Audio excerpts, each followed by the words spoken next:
अस्सलामुअलैकुम दोस्तों। उम्मीद है आप लोग खैरियत से होंगे।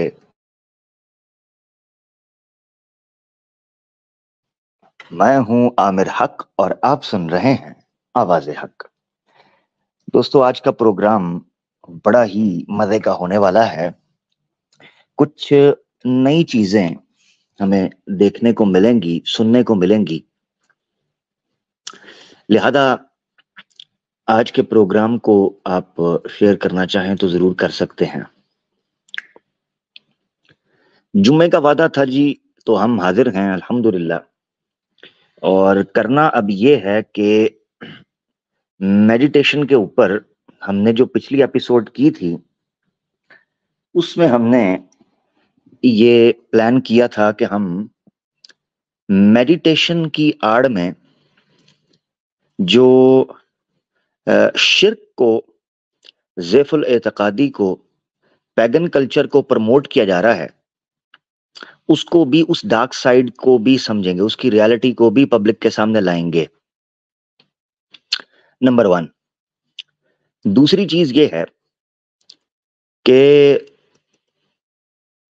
वो सनातन धर्म जिस योगा को क्लेम करता है और उसको बड़ा उत्तम बताता है, और फिर उसके साथ साथ जो गलत किस्म की रसूमात, बिदआत, इख्तराआत और लगवियात, फजूलियात हैं जी, और भी जितनी लात है, तो ये मनात और लात की रूहानी औलादें हैं, बल्कि शैतानी औलादें हैं, जो हम तक की चीजें पहुंचाने की मुस्लिम मुआशरों में कोशिश कर रहे हैं। उनको समझा और समझाया जाए। खैर, जैसा कि पहली एपिसोड में भी डिस्कस किया था कि हम इसको प्योरली रिसर्च बेस रखेंगे, साइंटिफिक रखेंगे, लॉजिकल रखेंगे, रैशनल रखेंगे। ना ये कि हम इसके ऊपर कोई मजहबी बहस करें।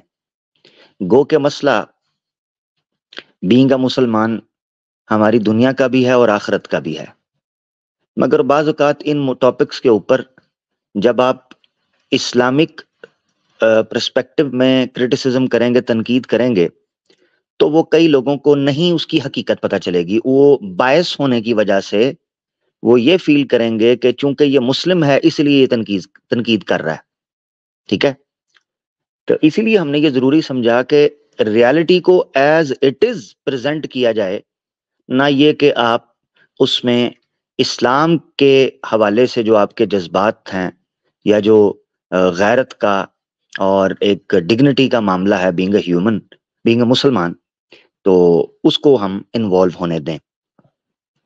खैर, हो सकता है एंड में चलकर कोई हल्की फुल्की सी बात करें, मगर जो इब्तदाई हमारी क्रिटिसिज्म होगा, जो टॉपिक होगा, उसको हम प्योरली इसी बेस पर रखेंगे। ये रियलिटी क्या है, चीजें कैसे काम कर रही हैं। ठीक है ना? ये बड़ा जरूरी है। जिन्होंने पहली एपिसोड नहीं देखी है ना, वो जरूर विजिट करें, देखें। उनको काफी कुछ उसमें चीजें खुलती हुई दिखाई देंगी, प्योरली साइंटिफिक बेसिस पर, मेडिकल बेसिस पर। पिछली एपिसोड का ज्यादा फोकस इस डार्क साइड की उस रियलिटी से था जो इफेक्ट करती है हमारी बॉडी को, फिजिकल बॉडी को, मेडिकल हेल्थ को, या इवन साइकोलॉजिकल हेल्थ को। हमने उसको डिस्कस किया।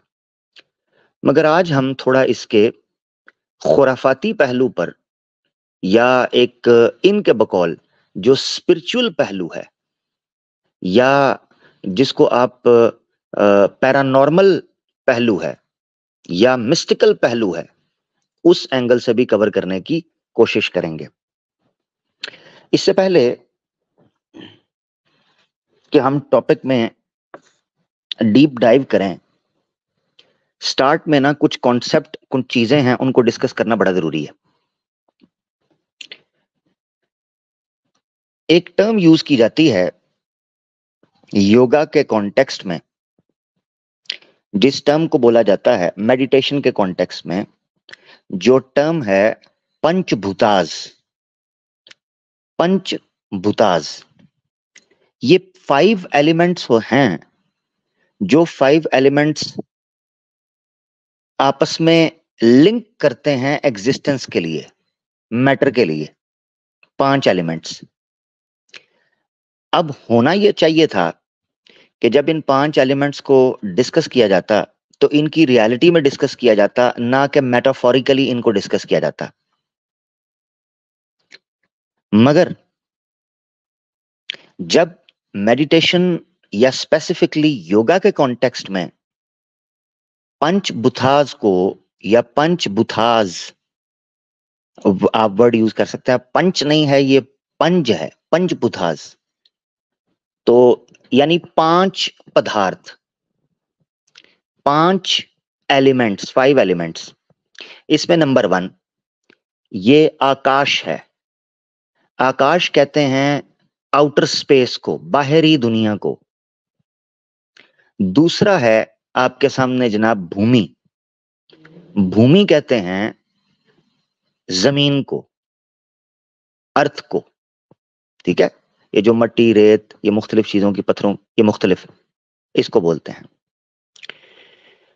और तीसरी चीज है जल, यानी पानी, वाटर। चौथी चीज है वायु, हवा, एयर। और पांचवी चीज है आपकी अग्नि, फायर, आग। ये 5 एलिमेंट्स हैं।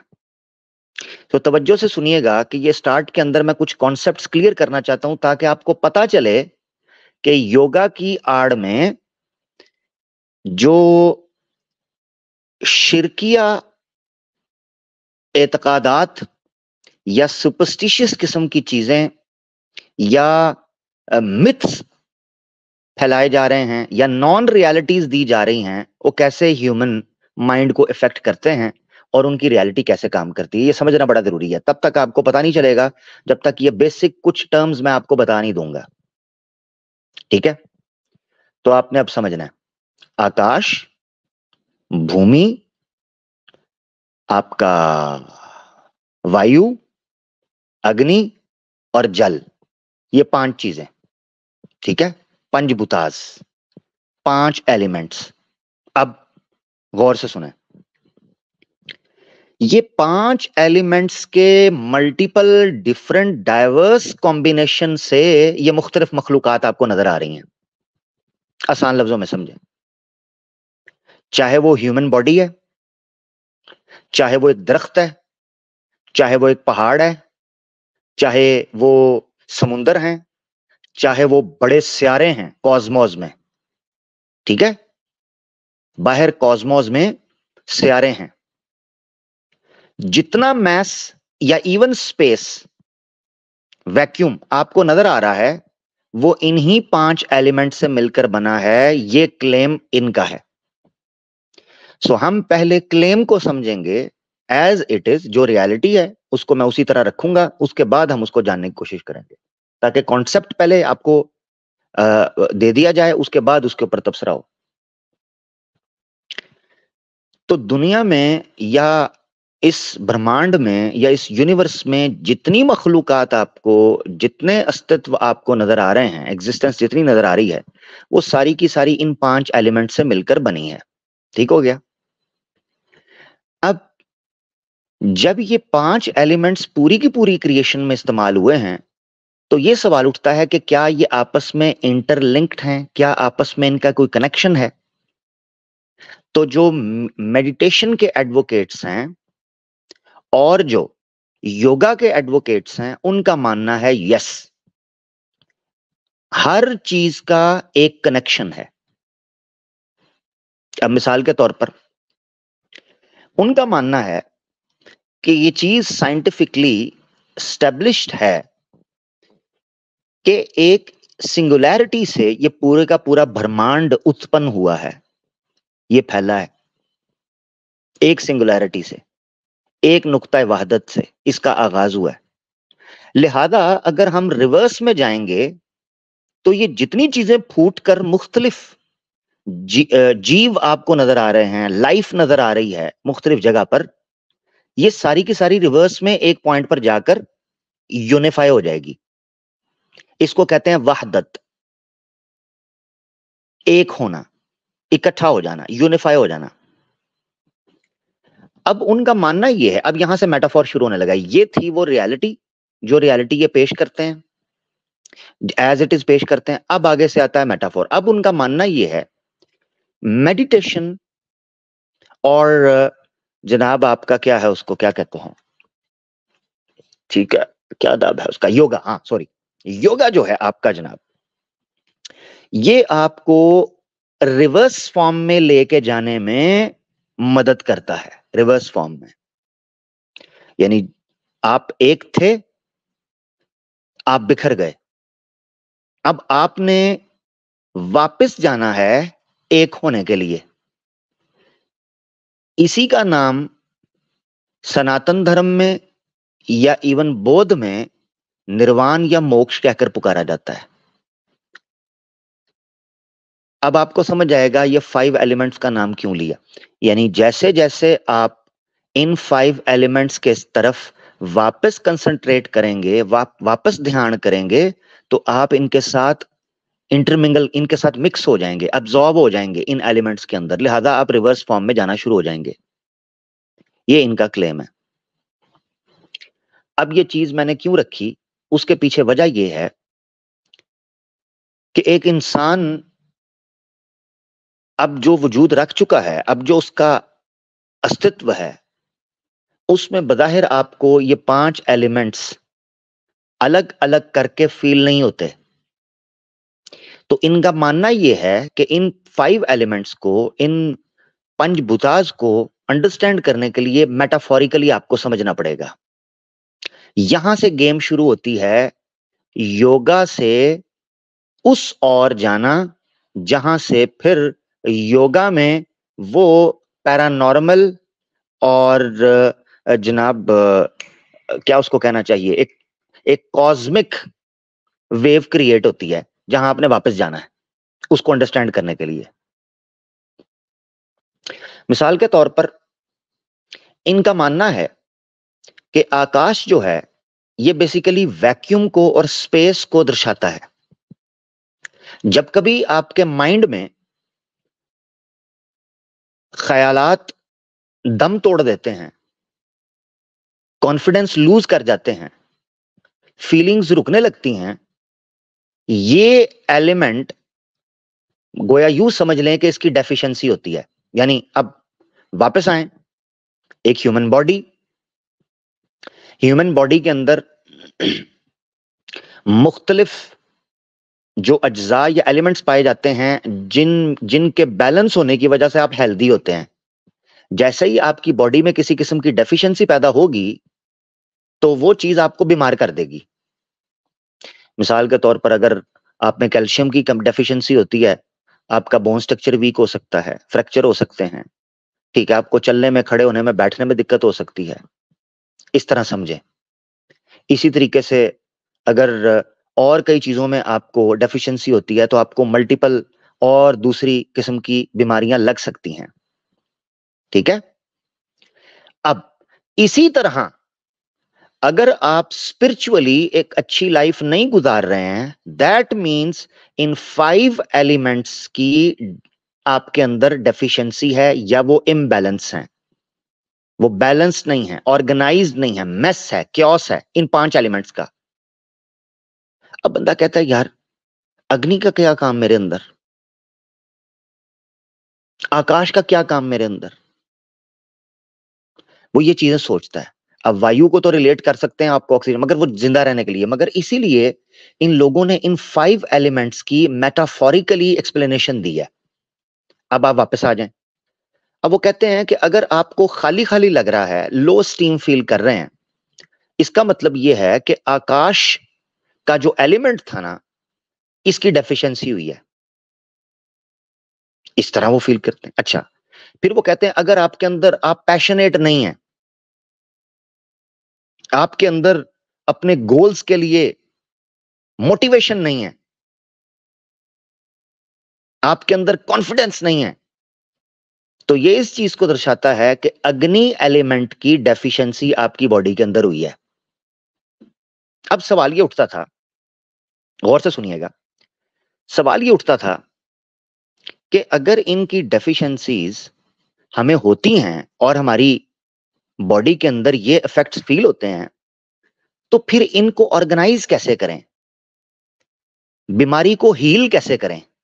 तो हम अब अपने टॉपिक की तरफ आ रहे हैं आहिस्ता आहिस्ता, मगर बेसिक कुछ टर्म्स अभी भी समझना जरूरी है ताकि आप कंप्लीटली पिक्चर कर सकें। तो सवाल ये उठता था कि हम फिर इस डेफिशिएंसी को हील कैसे करें, ऐसी क्या चीज कंज्यूम करें जिससे ये क्योस जो है ये ऑर्गेनाइज हो सके, ऑर्डर में आ सके, बैलेंस हो सके, स्टेबिलिटी हो सके, पीस पैदा हो सके, इन एलिमेंट्स में हार्मनी पैदा हो सके और हम बेहतरीन तरीके से ये मामला लेकर चलें। यहां से एंट्री होती है दो टर्म्स की। आपकी बॉडी को समझने के लिए दो भागों में विभक्त किया गया, डिवाइड किया गया दो भागों के अंदर। एक का नाम रखा गया ऑरा और एक का नाम रखा गया चक्रास। चक्रास का मतलब जैसे चक्कर है, चक्कर होते हैं, स्पाइरल्स, ये जो घूमते हैं, ठीक है, उसके लिए क्या उर्दू में वर्ड क्या इस्तेमाल होता है, पंबीरी टाइप, हाँ पंजाबी में उसको बोलते हैं पंबीरी, फिरकी, पंबीरी टाइप। यहां से एंट्री होती है आपकी बॉडी को समझने के लिए कि इस डेफिशिएंसी और क्योस को ऑर्डर में लाने के लिए आपको ये दो चीजों की अंडरस्टैंडिंग जरूरी है, चक्रास और औरा। ठीक है जी। अब होता क्या, इस चीज को समझने के लिए अब आपको हम इनके ओरिजिनल साइट की तरफ लेकर चलते हैं, मगर इससे पहले एक और चीज मैं यहां बयान करना चाहता हूं। औरा एक इंसान की, ये इनके क्लेम्स में रख रहा हूं, ठीक है ना, तो ये समझना अंडरस्टैंडिंग के लिए। औरा एक इंसान, आसान लफ्जों में औरा इंसान के एक्सटर्नल वाइब्रेशंस के से क्रिएट होता है। यानी एक इंसान ह्यूमन बॉडी है, ह्यूमन बॉडी के बाहर कुछ लेयर्स वाइब्रेशन के थ्रू क्रिएट होती हैं। जैसे जैसे पर्सनैलिटी चेंज होती जाती है वो वाइब्रेशंस उसी तरीके से चेंज होती हैं, और उनको अंडरस्टैंड करने के लिए कलर्स के जरिए समझा गया, मुख्तलिफ कलर्स। इसीलिए आप देखेंगे कि आपको मेडिटेशन या योगा जहां पर करवाया जाता है या चीजें की जाती हैं, वहां पर कलर्स बड़े अजीबोगरीब दिखाई देते हैं, कलर शेड्स होते हैं रेनबो की शक्ल में। तो जैसे जैसे, अब देखना आपने, जैसे जैसे बॉडी के करीब आते जाते हैं वो चीज रेड होती जाती है, ऑरा जो है आउटसाइड जो बॉडी है लेयर की वो रेड दिखाई जाती है। जैसे जैसे वो दूर जाती है वो ब्लू और पर्पल का शेड लेती जाती है। तो एक रेनबो की तरह ये आपकी बॉडी से आउटर एक लेयर बनती है, बॉर्डर बनता है बॉडी का, जो मुख्तलिफ लेयर्स में तकसीम होता है, डिवाइड होता है, और उसको कहते हैं ऑरा। अब उसके अंदर मुख्तलिफ फील्ड्स होती हैं, ये बताया जाता है इनकी तरफ से। वेयर एज चक्रास जो होते हैं ये बॉडी के अंदर होते हैं और इनका ताल्लुक मेनली स्पाइन के साथ अटैच्ड उन ऑर्गन्स का है। स्पाइन के साथ attach, not in a sense के लिटरली अटैच, स्पाइन के एरिया में जो चीजें, जो ऑर्गन्स उस एरिया में काम करती हैं, राइट आपके ब्रेन तक, ब्रेन से लेके नीचे आपके जेनेटेलिया तक, यानी आपका ब्रेन, दिमाग, और दिमाग से लेके सीधा अगर आप बैठे चौंकड़ी मार के तो स्पाइन से लेके नीचे जेनेटेलिया तक जो एरिया है, 7 चक्रास यहां पे काम करते हैं। तो अब समझना है, ऑरा एक्सटर्नल लेयर्स हैं, चक्रास इंटरनल पॉइंट्स हैं। समझ आ गई यहां तक जी? अब चक्रास को और ऑरास को स्टडी करने के लिए कलर्स के जरिए उनको प्रेजेंट किया जाता है, प्रोजेक्ट किया जाता है। चलें थोड़ी सी सैर करवाते हैं आपको, सबसे पहले चक्रास को समझने के लिए। क्योंकि बेसिक चीज आपको समझ आ जाए, फिर उसके बाद मैं आपको समझाता हूं कुछ और चीजें। कलर मीनिंग्स, ये बेसिकली स्पिरिचुअल कलर्स की ऑफिशियल वेबसाइट है जो योगा मेडिटेशन से रिलेटेड कलर्स को अंडरस्टैंड करवाती है। ये आपको ये चीज बताती है कि आपकी बॉडी का जो ऑरा है या जो इंटरनल चक्रास हैं वो किस कलर के हैं। याद रखना चाहिए ये बेसिक कलर्स हैं जो आपको समझाते हैं कि आपकी बॉडी कैसे काम करती है। अब ये समझना चाहिए कि हर बॉडी के डिफरेंट कलर्स होते हैं। मिसाल के तौर पर किसी के ऑरा की एक लेयर ज्यादा तगड़ी होती है तो वो दूसरों पर अपना शेड फेंकती है। लिहाजा कई लोगों के ऑरा गोल्डन होते हैं, कई लोगों के ऑरा सिल्वर होते हैं, कई लोगों के ऑरा पर्पल कंप्लीट हो जाते हैं, कई के बहुत रेड होते हैं, कई के शाइनी होते हैं, कई के डल होते हैं। ये इनकी सारी चीजें हैं, ये सारी इनकी अंडरस्टैंडिंग है जो मैं आपके सामने रख रहा हूं। सबसे पहले चक्रास को समझते हैं।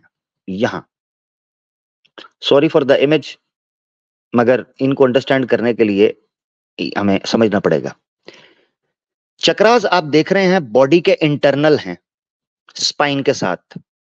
अब आप ये जो पोजीशन देख रहे हैं लोटस पोजीशन योगा में बैठने की, चौकड़ी मार के, और एडी जो है उसको लेफ्ट एडी को राइट थाई लैप पर और राइट एडी जो है उसको लेफ्ट लैप के ऊपर रखना है और इस तरीके से हाथ फैलाकर आपने घुटनों के ऊपर ये चीज करनी है। इस पोजीशन में योगा क्यों किया जाता है, बहुत ज्यादा योगा को इसी चीज में प्रेजेंट किया जाता है, उसके पीछे रीजन है। रीजन ये है कि चक्रास जो होते हैं वो इंटरनल बॉडी में स्पाइन से लिंक होते हैं, जो रीढ़ की हड्डी है।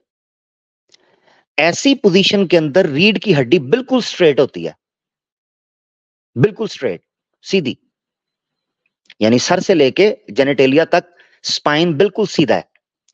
लिहाजा उनका मानना यह है कि अगर आपने चक्रास को एक्टिव करना है तो आपके स्पाइन को सीधा होना चाहिए कंप्लीटली। सो योगा की जो मोस्ट पॉपुलर पोजीशन है वो ये पोजीशन है, क्योंकि इसके अंदर आपके चक्रास जो हैं स्पाइन के साथ वो सीधे होते हैं। तो सबसे ऊपर दिमाग का जो चक्रा है उसको क्राउन चक्रा बोलते हैं, जो स्पिरिचुअलिटी को एक्टिव करता है। उसके बाद आंखों का एरिया या आंखों के मिड का एरिया, फोरहेड जिसे बोलते हैं, इसे थर्ड आई चक्रा कहते हैं। जैसे आमतौर पर थर्ड आई भी बनाई जाती है, शिव के हवाले से भी मशहूर किया जाता है। तो थर्ड आई चक्रा जो है, जो कि फोरहेड पे होता है, ये अवेयरनेस के लिए होता है कि आप जाग चुके हैं, आप होश में हैं। इसके बाद गले के जो थ्रोट होता है, थ्रोट चक्रा उसको बोलते हैं क्योंकि यहां से आपकी कम्युनिकेशन होती है गले से। इसको कहते हैं कम्युनिकेशन का एरिया, ये चक्रा है। यानी ये एक एक चक्रा को एक्टिव करना होता है तो आपकी स्किल्स एक्टिव होती चली जाती हैं योगा के अंदर, ये इनका मानना है। अब वो देखें आप मुख्तलिफ कलर्स में उसको उन्होंने दर्शाया हुआ है, ठीक है। अच्छा, याद रखें जो पिछली एपिसोड के अंदर हमने योगा के अष्टांग पढ़े थे, जिसमें एंड वाला समाधि था, वो अष्टांग और हैं, चक्रास और हैं। अष्टांग वो स्टेप्स हैं जिन स्टेप्स के जरिए आप हासिल करते हैं। चक्रास इंटरनल बॉडी में वो फीचर्स हैं जिनको आप एक्टिव करते हैं। So there are two different things. तो पिछले में हमने अष्टांग वगैरह देखा था, मजीद भी आगे मौका मिलेगा तो उसको एक्सप्लेन करेंगे। अच्छा, चौथा चक्रा जो है वो आपके सीने में होता है, उसको हार्ट चक्रा यहां पर डिस्क्राइब किया गया है। ये बेसिकली लव हीलिंग के लिए होता है। आपके इमोशंस यहां से आते हैं, आपकी किसी से मोहब्बत, किसी से नफरत, किसी के लिए लालच, किसी से हसद, किसी से बुग़्ज़, किसी के लिए क्रोध, किसी के लिए भावनाएं, ये सारी आपके इस चौथे चक्रे से एक्टिव होती हैं, लव हीलिंग यहां से। पांचवा है सोलर प्लेक्सस चक्रा। ये आपका जो, ये समझ लें नेवल से ऊपर, यानी चेस्ट से नीचे और नेवल से ऊपर मिड के अंदर जो एरिया बनता है, इस एरिया को विजडम पावर के तौर पर इस्तेमाल किया जाता है। ये आपका पांचवा चक्रा। छठा चक्रा है सैक्रल चक्रा। ये बेसिकली नेवल के करीब आपको दिखाई देता है, जो इनके बकौल इसको सेक्सुअलिटी क्रिएटिविटी भी कहते हैं, यानी पेट से नीचे। और इसी तरीके से फिर बिल्कुल एंड में जेनेटेलिया के पास रूट चक्र है, यानी ये जेनेटेलिया हम बोल रहे हैं क्योंकि नजर वो चीज आती है, अदरवाइज ये स्पाइन का आखिरी हिस्सा चक्र का माना जाता है। यानी बेसिकली चक्रा के नजदीक बॉडी इस तरह नजर नहीं आती जैसे हमें इंसान नजर आता है। चक्रा जो लोग पढ़ते हैं या स्टडी करते हैं या ऑब्जर्व करते हैं, अकॉर्डिंग टू देम वो ह्यूमन बॉडी को एक एनर्जी की तरह देखते हैं। याद रखें, ये बेसिकली इनका मानना यह है कि जिस तरह आइंस्टाइन ने कहा था E=mc² के एनर्जी और मास जो है वो आपस में जो है ना वो ट्रांसफॉर्म होते रहते हैं, कॉन्टिन्यूसली ट्रांसफॉर्म होते रहते हैं, चेंज होते रहते हैं, फिर रिसाइकल में जाते हैं। तो इनका मानना यह है बेसिकली कि जो बॉडी आपको नजर आ रही है ना, ये ऑरा की सबसे निचली लेयर है, सबसे निचली लेयर। लिहाजा जो बॉडी हमें नजर आ रही है ये पार्टिकल्स हैं, एटम्स हैं। अब चूंकि ये इस तरह ये एनर्जी इस तरह फॉर्म में आई है कि ये मैस इख्तियार कर गई है, मैस में ट्रांसफॉर्म हो गई है, मैटर बन चुकी है, लिहाजा हम उसको फील करते हैं अपनी आंखों से। अदरवाइज वो जो चक्रा पढ़ रहे होते हैं बेसिकली, या वो स्टडी कर रहे होते हैं, उनका मानना यह है कि हम ये इंटरनली चीजों को देखते हैं, वो ये समझते हैं। तो सबसे रूट जो है जिसको हम जेनेटेलिया में फील करते हैं वो रखा जाता है, मगर वो वहां नहीं है, जैसे मैंने अभी समझाया आपको। रूट चक्रा कहते हैं, ये बेसिक ट्रस्ट है, इसको एक्सप्लेन किया गया। अब ऑराज कैसे काम करते हैं? ऑराज जो हैं, जैसे चक्रा आपको ये मिड में स्टार्स और फ्लावर्स की शक्ल में नजर आए हैं, ऑराज जो हैं ये राइट साइड के ऊपर आपको नजर आएंगे मुख्तलिफ लेयर्स में।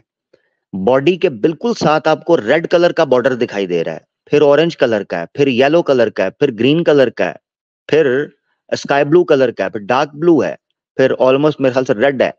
इस तरह करके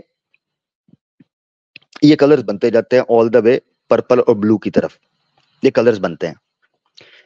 और एक ऑरा की जो सबसे निचली लेयर होती है, यानी आपने याद रखना है कि सबसे निचली लेयर बॉडी की नहीं, ऑरा की। ऑरा की लेयर्स चूंकि एक्सटर्नल बॉडी से शुरू होती हैं, लिहाजा सबसे निचली लेयर बिल्कुल स्किन के साथ होती है, ठीक है।